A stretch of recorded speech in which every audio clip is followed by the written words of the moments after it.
অগ্নিকাণ্ডের ঘটনায় নজর রাখতে হচ্ছে। দাসপুরে পরপর দোকানে আগুন, সীতাপুর বাজারে 3টি দোকানে আগুন, রাতেই বাজারের একটি দোকানে আগুন লাগে। আগুন ছড়িয়ে পড়ে দ্রুত পাশের 2টি দোকানেও। দমকলের একটি ইঞ্জিন কয়েক ঘন্টার চেষ্টায় আগুন নিয়ন্ত্রণে, কিন্তু পুরোপুরি কি নিয়ন্ত্রণে এলো জানার চেষ্টা করব।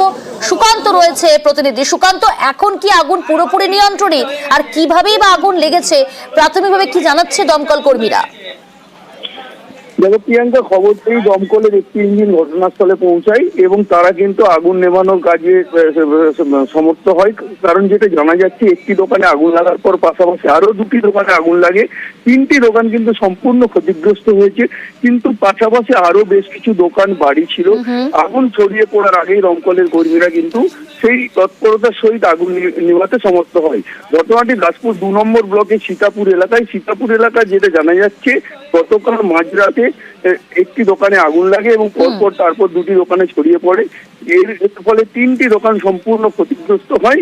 এলাকার মানুষ কিন্তু উদ্বিগ্ন রয়েছে যে কিভাবে আগুন লাগলো, কিন্তু দমকলের কর্মীরাও পাশাপাশি খতিয়ে দেখছেন আগুন লাগার কারণ কি, কিন্তু এখনো পর্যন্ত আগুন লাগার কারণ জানা যায়নি। বেশ, আর হবে কিন্তু সেদিকটা হয়ে গেছে, এই দিকটা বন্ধ হয়ে গেছে। ফায়ার ব্রিগেডে কোনো লাইন নেই,